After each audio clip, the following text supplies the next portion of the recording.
So an 11-year-old boy just single-handedly solved a murder. So how come no adult will listen to him? Now, the boy's name is Collier, and Collier is 11, living in Ohio, and Lil Bro has some problems. His dad is just terrible. He has serious anger issues, he's abusive to him and his mom, so Collier is terrified of him. Luckily, his dad isn't around much because he works as a physician. He's gone all the time. And because of that, Collier spends most of his time with his mom, who we'll just call Mom. And he and his mom, they're close. I mean, she's his best friend. And so one day in 1989, his life changes forever. Because on that day, he's with his dad, and his dad introduces him to a woman who's about 20 years younger than his dad. This woman, Sherry. So Collier meets Sherry and he immediately notices she's wearing a ring that belongs to his mom. And so he gets suspicious. And when they don't think he's looking, Collier sees his dad kissing Sherry. And he knows exactly what's up. So Collier goes right to his mom and he's like, "Mom, I think Dad has a girlfriend."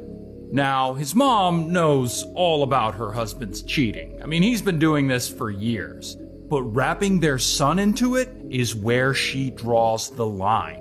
So she confronts him, and his parents get into a huge fight, and ultimately his mom files for divorce. And his dad finds out that she filed for divorce, and he gets super pissed off. And he goes to her and he yells at her and he's like, "You're getting nothing. You and Collier will be starving in the streets when this is over."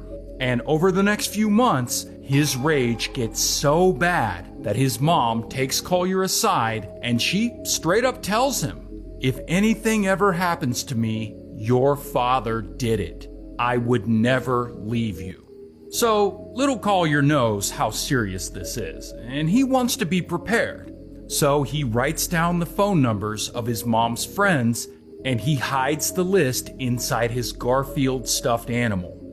Then, one night at 3 a.m., he's asleep in his bed and suddenly, boom, he hears a loud scream and then bam, a thud and then bam, another thud. And Collier, he starts panicking. I mean, he fears that the worst thing imaginable has happened and that if he moves, something bad will happen to him too. So he waits for hours until dawn. Then he gets out of bed and he goes looking for his mom, but he can't find her. So he confronts his dad. "Where's my mom?" And his dad's like, "Mommy went on a little vacation." And Collier's grandmother, his dad's mom, just happens to be there. And they both explain to him, "Whatever you do, don't call the police. And you'll be severely punished if you do." And at this point, Collier knows what happened. I mean, he knows that his dad killed his mom. So he decides that he has to do something. He's gonna have to prove what his father did so that he can get justice for his mother. And he's gonna have to do all this by himself, in secret, without his dad or grandmother finding out. So he gets to work on this plan. And one day he sneaks a phone into the bathroom and he takes the list of numbers of his mom's friends out of his Garfield stuffy and he starts making calls. And he ends up getting through to his mom's best friend. Then his mom's best friend calls 911 and reports her missing. And from here, police show up to Collier's house to do a welfare check on her, and they start looking around. And the grandma's there, and she's pissed off that the police are there sniffing around, and she's like, "This is harassment. My son's a doctor, and we'll sue you." And she tells them she's not missing, she abandoned the family because she caught him cheating. And the police believe her. And Collier, he wants to tell the police everything he knows, but he's only 11 and his grandmother won't leave him alone with them. She keeps hovering, making sure that he keeps quiet. But then Collier's grandmother leaves the room for a minute. And at that moment, Collier turns to a detective, this guy, Messmore, and he tells this detective, My mom would never leave me. Something happened to her. And he asks Messmore for his phone number. The next day, when Collier gets to school, he goes to the principal's office and he uses the phone to call Messmore. And Messmore hears him out and he believes his story and he wants to help him. But Messmore runs into a problem. None of the other detectives want to work on this case.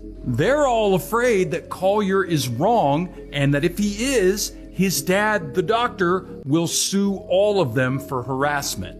Not only that, but the police captain starts pressuring Messmore to close the case, like, "You're a fool to trust an 11-year-old kid."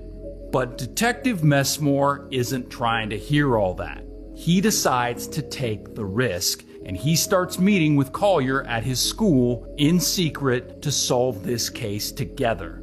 But then things get much worse, because Collier's dad finds out that Messmore has been investigating and sniffing around and calling around to people.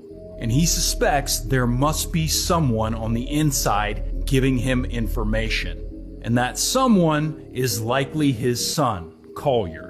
So Collier's dad goes to him like, "You know, son, things have been rough since your mother abandoned us. Let's go on a father-son trip to get away for a while."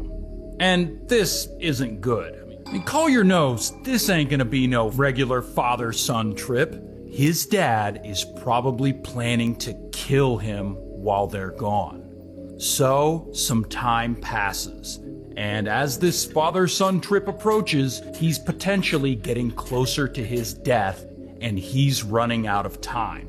And Collier still needs evidence to prove that his dad is guilty, and he needs it fast. So he searches the whole house for his mom's body, but of course, he can't find it. Then he goes to his dad's truck and he looks around. And inside, he finds 2 photographs that are gonna change everything. One photo is of a house that Collier has never seen before. The other photo is of Sherry at this new house, and she's pregnant. So Collier goes and he meets with Messmore again, and he gives him these photos. And there is where Messmore discovers that Collier's dad had secretly purchased this house out of state, and he purchased the house for Sherry, who's now pregnant with his kid. So Messmore investigates further, and he finds the real estate agent who sold Collier's dad the house, and he questions her like, "Did he say anything unusual during the sale?" And the agent is like, "Actually, yes. He asked me what he would find underneath the basement floor if he dug into it."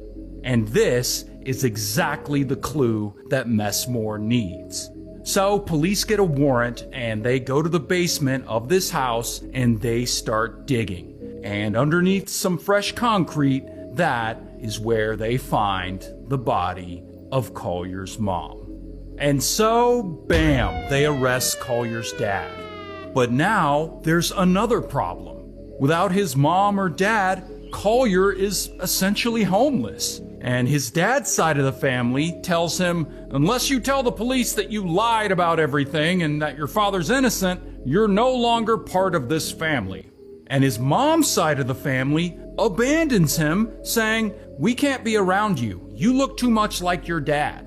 So from here, Collier has to make a tough decision. Tell the truth and bring his mother justice, or lie to keep his family. So he decides to bring his mother justice. He's gonna testify against his own dad in court and tell them everything. I heard a thud like this. It's even louder. And at that time I was petrified. And yeah, he testifies, and he ends up being the star witness, and his testimony becomes crucial. And ultimately, the jury believes him. And so his father gets sentenced to life in prison.